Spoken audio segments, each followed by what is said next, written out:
What's good, world? Today we here celebrating Black History Month. My name is Damian Smith, Director of Black Voices and Culture for the Chamber of Cannabis. As a brand consultant, creative director, owner of We Are the Culture's History and Cannabis Culture Entertainment, I am thankful and proud to be able to work in a state that's thriving in the cannabis industry. Today we wanted to recognize Black excellence in interviewing some of the most influential leaders here in Las Vegas in the cannabis industry. Specifically here in Nevada, with over 330 licenses, only 5 of them being owned by a Black, minority, or a woman combined. That needs to change this legislative session.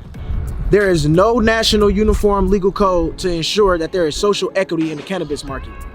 It's not just equity in terms of ownership, but equity in terms of the supply chain, looking at businesses like hemp, media, marketing, compliance, and social use lounges. That is why here in Las Vegas, the Chamber of Cannabis is the only organization working with legislators to ensure social equity when licenses are available.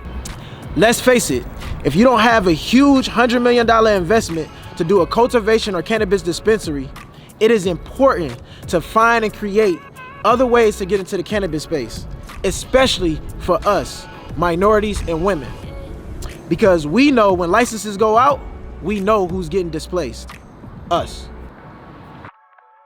Greetings, CannaFam. My name is Nicole Bafong. I am Director of Medical Voices for the Chamber of Cannabis, as well as Western Regional Director for Minorities for Medical Marijuana, a nonprofit whose mission is focused on providing advocacy, outreach, research, and training as it relates to the business, social reform, and public policy in the cannabis industry. It was obvious to me when I moved to Nevada 2 years ago that medical patients did not receive enough benefits. Medical patients should not have to pay taxes on their medicine. Pharmaceutical drugs do not have the same taxes. Why should the plant? Medical voices in the cannabis industry are vitally important and remind us of why the plant should be available to all patients. I am asking all Nevada dispensaries and brands to discount your products to medical patients. Everyone is affected by the pandemic. Patients should not have to go without their medicine just because they cannot afford it. The two groups most impacted by federal rescheduling and consolidation of the industry will be women and minority-owned businesses. The average wealth of Black families is almost 7 times lesser than the average wealth of white families, making it harder for them to raise capital. Blessings and love. It's Christina Thomas, Director of Veterans Voices for the Chamber of Cannabis. I am a wife, a mother, a patient, a veteran, a wellness instructor, and a small business owner. Many of you don't know that less than 7% of our population is comprised of veterans. Veterans make up a small amount of our population, and they carry some of the most complex physical and mental conditions. Because veterans are 2 times more likely to accidentally overdose, and with over 9 million veterans being served at the VA hospitals, it is necessary that we give our veterans an opportunity to choose their care. Thankfully, with the MORE Act being passed through Congress and now waiting for Senate, we can have some hope that that actually will happen. Being a leader in one of the fastest growing markets here in Nevada, of one of the only Black-owned cultivations, means to me that I'm part of the 1% that Nevada neglected to ensure had an opportunity in this industry. As co-founder of CEIC, our cores are freedom, equity, and opportunities. Our core values are, we want to see our people free.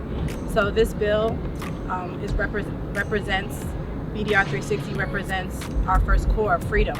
To be a Black leader in a successful dispensary in Las Vegas is empowering, it's fulfilling, and it's exciting.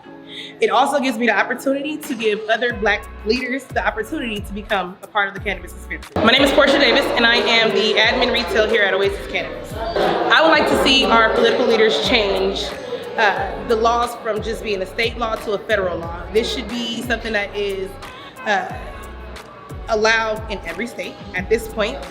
We have it in some states, we should have it in all states. It should also be a step forward in allowing people who have been in prison or in jail, in federal jail. I'm doing the same thing that they're doing every day. I'm getting paid to do the same thing they're doing every day. And it would be like, I don't know, it'll just be the greatest thing that could happen to Black people, minorities, and the world itself. My current favorite cannabis product is gonna be the spiked apple cider from City Trees. It is very flavorful. It also has wonderful terpene profile as well. And then I also am in favor of the GLP Grateful Breath. That one is just amazing. It's organic, it's fresh, it's always ready to go, it's sticky, it rolls well, and it smokes good. My name is Xavier Stokes. I'm the general manager at Medicine, a subsidiary of Planet 13 Holdings. I've actually gotten in the industry in 2017, been in it about 3-4 years now. Started from bud tender to trainer and now general manager. What it means to me to be a leader in one of the most successful dispensaries and one of the largest markets in America is honestly as a source of opportunity and inspiration for people who want to get to my position. It is very gratifying, but it's also a lot of hard work, and it's something that I strive to get to on a daily basis. What advice I would give to people who are starting as a bud tender and trying to get to my position is dedicated work ethic. There's a lot of times where you might be looking for gratification or rewards, and you have to use that self-drive, right? That goal that you give yourself, that carrot, so to speak, to strive and get more. It's not always going to be in the form of tangible results, but it will pay off in the end. For me to represent for my culture and the people who are affected by the war on drugs and things that have happened in the past, it is honestly a reversal of stigma for me. I'm trying to set a tone as far as what is allowed and what's acceptable. Some of my favorite cannabis products, usually I'm a flower guy, so I gotta go with some of the medicine, like we just got our batch out of Runton.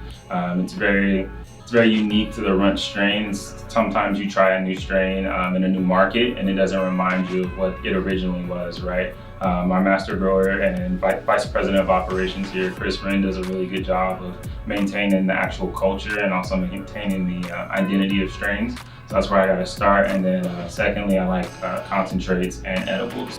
Some of my goals that I want to do next in the cannabis space directly reflect what the Chamber of Cannabis has going on right now, to push social use and also push the social equity, right, that you can generate from just allowing more people into the space. I want there to be somebody out there who looks like me, but maybe a little bit terrified or unsure of how they can get into the game, and know that it's possible.